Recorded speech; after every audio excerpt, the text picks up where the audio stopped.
You Americans have the wrong ideas of the nature of your Constitution. If you had told me that some politician or government bureaucrat recently said this phrase, I wouldn't be surprised. And that's because government officials these days are sounding a whole lot like representatives of the British Crown did back in the 1750s. This was a phrase uttered by Lord Granville, who was speaking to Benjamin Franklin in the year 1757. Lord Granville was the president of the Privy Council, which was the instrument through which the king oversaw the colonies.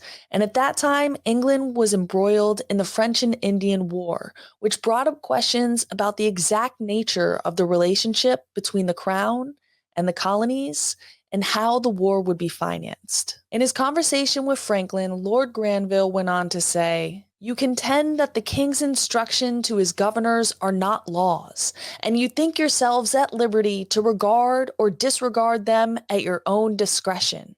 But those instructions are not like the pocket instructions given to a minister going abroad for regulating his conduct in some trifling point of ceremony.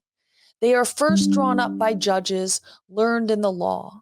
They are then considered, debated, and perhaps amended in council, after which they are signed by the king. They are then, so far as relates to you, the law of the land. For the king is the legislator of the colonies." Essentially, Lord Granville tells Franklin that the ruling class of England knows better than you little colony people. In his autobiography, Franklin recounted his response to Granville. "I had always understood from our charters that our laws were to be made by our assemblies, to be presented indeed to the king for his royal assent, but that once being given to the king could not repeal or alter them. And as the assemblies could not make permanent laws without his assent, so neither could he make a law for them without theirs." He assured me that I was totally mistaken. I did not think so, however. Since today's congressmen and government bureaucrats sound a whole lot more like Lord Granville than they do like Benjamin Franklin, emphasizing their own importance and romanticizing their expertise to craft the laws that rule over our lives, this Independence Day is the perfect time to review our understandings of the origins of our government with a reading of the Declaration of Independence. And if you're watching this on another day, that too is the perfect day. I hope you have a copy at home and read it to your children. There's no child too young to read or to have this document read to them. It's not very long, and it lays down the fundamental ideals on which this nation was founded and the ones which we should still strive for today. If you agree, hit that like button so YouTube recommends this video to more people so they too can be reminded of those fateful words written and signed in 1776. In Congress, July 4, 1776, the unanimous declaration of the 13 United States of America.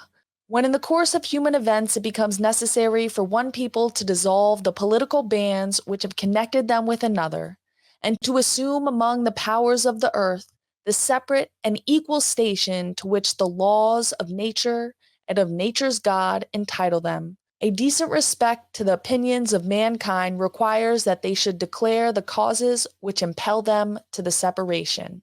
We hold these truths to be self-evident, that all men are created equal, and that they are endowed by their Creator with certain unalienable rights, that among these are life, liberty, and the pursuit of happiness. That to secure these rights, governments are instituted among men, deriving their just powers from the consent of the governed. That whenever any form of government becomes destructive of these ends, it is the right of the people to alter or to abolish it, and to institute new government, laying down its foundations on such principles and organizing its powers in such form as to them shall seem most likely to affect their safety and happiness.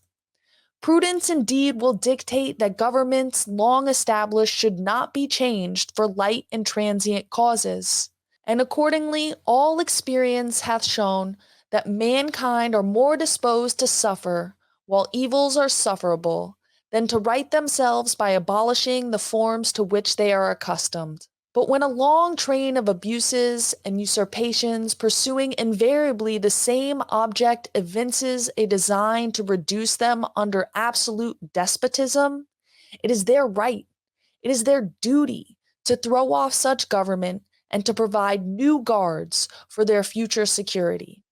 Such has been the patient sufferance of these colonies, and such is now the necessity which constrains them to alter their former system of government. The history of the present King of Great Britain is a history of repeated injuries and usurpations, all having in direct object the establishment of an absolute tyranny over these states. To prove this, let facts be submitted to a candid world. He has refused his assent to laws, the most wholesome and necessary for the public good. He has forbidden his governors to pass laws of immediate and pressing importance, unless suspended in their operation till his assent should be obtained, and when so suspended, he has utterly neglected to attend to them. He has refused to pass other laws for the accommodation of large districts of people, unless those people would relinquish the right of representation in the legislature, a right inestimable to them and formidable to tyrants only. He has called together legislative bodies at places unusual, uncomfortable, and distant from the depository of their public records, for the sole purpose of fatiguing them into compliance with his measures. He has resolved representative houses repeatedly for opposing with manly firmness his invasions on the rights of the people. He has refused for a long time, after such dissolutions, to cause others to be elected, whereby legislative powers incapable of annihilation have returned to the people at large for their exercise, the state remaining in the meantime exposed to all the dangers of invasion from without and convulsions from within. He has endeavored to prevent the population of these states for that purpose, obstructing the law for naturalization of foreigners, refusing to pass others to encourage their migrations hither, and raising the condition of new appropriations of lands. He has obstructed the administration of justice by refusing to assent to the laws for establishing judiciary powers. He has made judges dependent on his will alone for the tenure of their offices and the amount of payment of their salaries. He has erected a multitude of new offices and sent hither swarms of officers to harass our people and eat out their substance. He has kept among us times of peace standing armies without the consent of our legislatures. He has effected to render the military independent of and superior to the civil power. He has combined with others to subject us to a jurisdiction foreign to our Constitution and unacknowledged by our laws, giving his assent to their acts of pretended legislation, for quartering large bodies of armed troops among us, for protecting them by a mock trial from punishment for any murders which they should commit on the inhabitants of these states, for cutting off our trade with all parts of the world, for imposing taxes on us without our consent, for depriving us in many cases of the benefits of trial by jury, for transporting us beyond seas to be tried for pretended offenses, for abolishing a free system of English laws in a neighboring province, establishing therein an arbitrary government, and enlarging its boundaries so as to render it at once an example and fit instrument for introducing the same absolute rule into these colonies, for taking away our charters, abolishing our most valuable laws, and altering fundamentally the forms of our governments, for suspending our own legislatures and declaring themselves invested with power to legislate for us all in cases whatsoever.